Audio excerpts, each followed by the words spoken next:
causes reductions in IQ. It increases sterility or lack of fertility.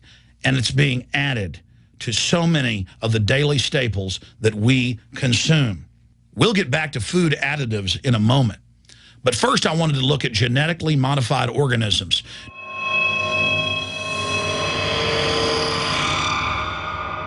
Did you know for many years the American people have been eating clone beef and pork, and now they're expanding out into other forms of meat? Let's look at salmon first. Major university studies conclusively have proven that the type of genetically modified salmon that is actually a cross species, they've mixed other animal genes in with it, that when this fish is introduced with wild natural salmon, within 40 generations, all of the natural salmon are extinct. And the FDA approved this. And they're going to allow it to be released into the wild that isn't even a salmon. It is a cross-species chimera. It is a mixture like something out of the island of Dr. Moreau, something out of a nightmare.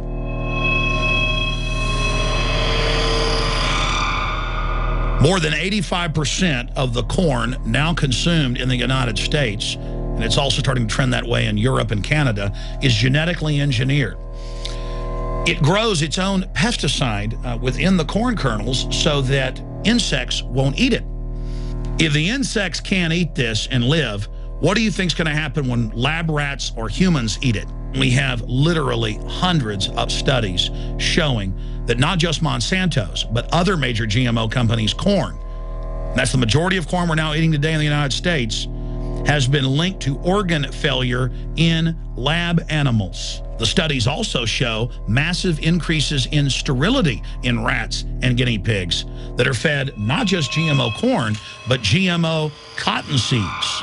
Studies in India, Germany, and the United States have conclusively shown that when they feed the cotton seeds left over from the cotton crop from these genetically modified varieties, that the cows are having miscarriages, they are having low birth weights, or in many cases, they're simply dying. And what is in most processed foods? Genetically modified cottonseed oil. Major studies are also showing that genetically engineered crops are killing honeybees and monarch butterflies. But they don't stop there. Now they claim they're coming out with a genetically engineered mosquito that's malaria-proof that they're going to release into the open biosphere. The very genetic code of the planet is being butchered in a hostile corporate takeover. Many years ago, an executive from Monsanto was quoted in National Geographic as saying that that is their program, that they want to basically have their crops and their organisms take over the entire biosphere of this planet. And the major genetic engineer companies have focused mainly on 8 major food crops. Now they're expanding out into hundreds and hundreds and hundreds of other plants, literally changing the genetic code of the planet. This is a genetic dictatorship. This is genetic vandalism. And that's why the Rockefellers, the United Nations, and others have built these giant armored seed vaults all over the world, not just at the Arctic Circle. And they admit they're doing it in case all of this gets out of hand, that they'll have a type of Noah's Ark. So all these fake environmental groups, they never complain about this. They never talk about true environmental degradation. They want to put a tax on carbon dioxide that humans exhale, that plants respirate from and carry out photosynthesis with, as a way to shut down industrial society and control every facet of our lives. That's the big secret. This is a population reduction program. It is an epidemic. The sperm count has dropped in the Western world exponentially. Even the government has been predicting within another generation, almost everyone is going to be sterile. This is the globalist religion. This is their philosophy. They want the planet for themselves. The UN has said that their stated plan is an 80% population reduction. You've heard Ted Turner call us useless eaters and feeders and say that 80% of us need to be killed. You've heard Prince Philip say he wants to come back as a virus to kill the majority of the world population. Dr. Eric Pianka, Peter Singer, it's all over the news. News where they tell us that we should only have one child because more than one is bad for the environment and that the recession is good for lowering our carbon footprint. This is the big secret. We live in a scientific dictatorship, and the United States and England are the epicenter of this, and it's expanding worldwide. Remember all the secret testing, all the secret sterilization that went on in the United States and Europe. Remember what Hitler did. He learned all of that from the eugenicist and the Rockefeller family in the United States. This is a culture of death being pushed on you and your family. And even if you think the world is overpopulated, you need to understand that you're being targeted by this as well. Targeted by design. Recombinant bovine growth hormone in your milk, making 8-year-old girls go into puberty when they should be going into puberty at 12 or 13. Silicone in chicken McNuggets and hundreds of other processed foods. Aspartame, that is the feces of genetically engineered bacteria that has incredible health problems that have been proven. Think for yourself. It goes on and on. ABC News, this goes back 4 years ago. Viral meat spray, advancing food safety. They spray a live virus on the meat to supposedly kill the bacteria. This is a live vaccine they spray on most of the meat you're consuming that you're buying from the store. It gets even worse. The petroleum distillates, or toxic waste that's left over from petroleum refineries that refine oil into gasoline, they take these tens of millions of pounds of toxic waste that's left over, the fluoride, the mercury, the lead, and they dump it on crops as supposed fertilizer. And what do crops like tomatoes and corn and potatoes do? They pull in all of those toxins out of the ground. In fact, scientists for many years have used plants to actually detoxify areas that have been contaminated. And those plants are pulling all of this up, and then you are eating it. That's why the Washington Post reported in January of 2008 that a major study found that nearly a third of the 55 popular brand name foods and beverage products were filled with mercury. Despite the fact that the people of Europe for over 20 years have fought off all the genetically modified wheat and corn and other crops being planted in their nation, now the EU is buckled and is accepting it.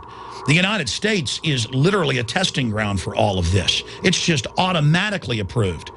And the people that work for these corporations, they're compartmentalized. They don't know what's going on. The people that work at these stores, they have no idea what's happening. This is affecting all of us. This is hurting everyone. Many different forms of cancer are growing by thousands of percentage points. Diabetes, all these different diseases. And in major studies, it's all been linked to the toxic additives that are in our food, our water. And I haven't even had time to get into MSG. I mean, I've interviewed brain surgeons, neurologists, scientists. I mean, it just devastates the brain. It's an excitotoxin. It destroys the liver, and it is in tens of thousands of products. We can say no. We can stand up. But if you've got a neighbor giving fluoride water to their baby, please go over and warn them. If you got a neighbor that's sitting there eating MSG-filled chips, one after the other, warn them. You've got a responsibility. If you know people that are feeding processed foods filled with GMO, warn them. And for God's sakes, don't give it to your own children. If you want to kill yourself, that's your own business. But don't hurt your children. Don't do this, ladies and gentlemen. In closing, I want to talk about some positive things. Just 15 years ago or so, you couldn't find organic food anywhere on store shelves. And now, about half of what you see is organic. Just a few years ago, all the milk had the growth hormone in it. Now it's hard to find milk that has the growth hormone in it because the consumers have spoken and said no. A few years ago, you couldn't find toothpaste that didn't have sodium fluoride in it. Now Tom's of Maine is starting to take over the aisle space and displace the other mainline toothpaste makers, where it says on the back, if you swallow this, call poison control immediately. Even Colgate is now putting out fluoride-free toothpaste. People are demanding that they not be poisoned, and they're finding out about what's going on. And so industry is starting to respond and at least give people who want a choice an option to not be forcibly medicated through the food and the water. You know cigarettes are bad for you, but just 20 years ago, the cigarette makers were getting up before Congress and saying it was a conspiracy theory that it was killing people. And then later it came out in their internal documents, they knew it was deadly. Ladies and gentlemen, I've seen the studies. Much of what they're putting in our food and water is far worse than even cigarettes, as bad as they are, one of the biggest killers in this country. This is a covert, soft kill operation. We'll put a lot of links beneath this video so you can check out the facts for yourself. And I'm just begging you to do your own research and find out that one of the most dangerous places in the world is your grocery store and the tap water in your house. All right, that's a special report from Alex Jones. Look for that on Infowars.com, as well as the Alex Jones channel on YouTube, as well as the report that he had in the last hour about Charlie Sheen's 20 minutes with the president. You need to see that report to understand what's going on with Homeland Security when you look at them collapsing the border and yet escalating the police state internally in the United States. It's not mistakes being made. It's not incompetence. It's a deliberate plan. And of course, as Alex Jones was talking there about GMO and food being your medicine, we're reminded that we have the government pushing back, defending the interests of these corporations that are corrupting our food supply, pushing back against your right to know what's in your food. It's a real struggle. We're really happy that the Food Babe has come on now twice on InfoWars and given us information, released information that very quickly went viral and had an immediate effect on the food suppliers. It's very hard to get information about what's in your food. They don't want you to know. And of course, in a GMO Supreme Court case not too long ago, we had a 9-0 Supreme Court decision that essentially, I believe, went very much the wrong way. Today, we had another landmark Supreme Court decision about Hobby Lobby and whether or not they can force people to do things that are against their religion. Of course, Hobby Lobby and this other company, this Conestoga Woodworks, a Mennonite company, they are very closely held companies. They're essentially individual businesses. They're not publicly traded corporations. But they're trying to tell people that they could not exercise their freedom of religion. And what I find most interesting about the Supreme Court decision is the minority opinion that we see written by Justice Ginsburg. She says that this decision is a startling breath that would allow corporations to opt out of any law they judge incompatible with their sincerely held religious beliefs. Well, why shouldn't we be the judges of what our sincerely held religious beliefs are? Who's supposed to be the judge of that? Ginsburg? The Supreme Court? We have the right to make our own decisions about what our religious beliefs are and how we're going to exercise that. Fortunately, in this case, they tried to shut down these two businesses, destroy them. In the case of Hobby Lobby, because it was a large corporation, a large company that was closely held by a family, they put $1.3 million a day fines against them. They would have shut down that business. These people stood up for their rights, fought all the way to the Supreme Court, won today, and that's a lesson for all of us. We all need to stand up for our rights. I'm just amazed at what the dissenting opinion said. She went on to say that Congress enacted the Religious Freedom Restoration Act to serve a far less radical purpose. In other words, the First Amendment is too radical. When the First Amendment says Congress shall make no law, Justice Ginsburg and others believe, hey, we're going to make the laws and we're going to tell you what your religious beliefs are. We're going to be right back after the break. We have some interesting news out of Hong Kong and how that parallels American elections. Right after the break, and we're going to have Dr. Stanley Monteith joining us to talk about health issues and what's happening at the border, what that tells us about the New World Order's global plan. Stay with us. We'll be right back.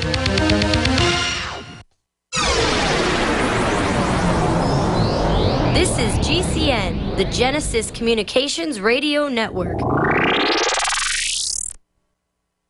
I began to get into iodine a few years ago because it was helping me and my family so much get healthy and detoxify. Most people know that iodine deficiency has been a crisis around the world. Iodine is key to so many of the body's functions, especially the thyroid. I discovered a product being developed by Dr. Group. You now know it as Survival Shield True Nascent Iodine that your body can really absorb. Then, about a year ago, he said, listen, if you think this is powerful, I'm going to come out with rare earth, deep earth crystals. And the results that I personally have had have been life-changing. Nobody else has got iodine based on these pure crystals, ladies and gentlemen.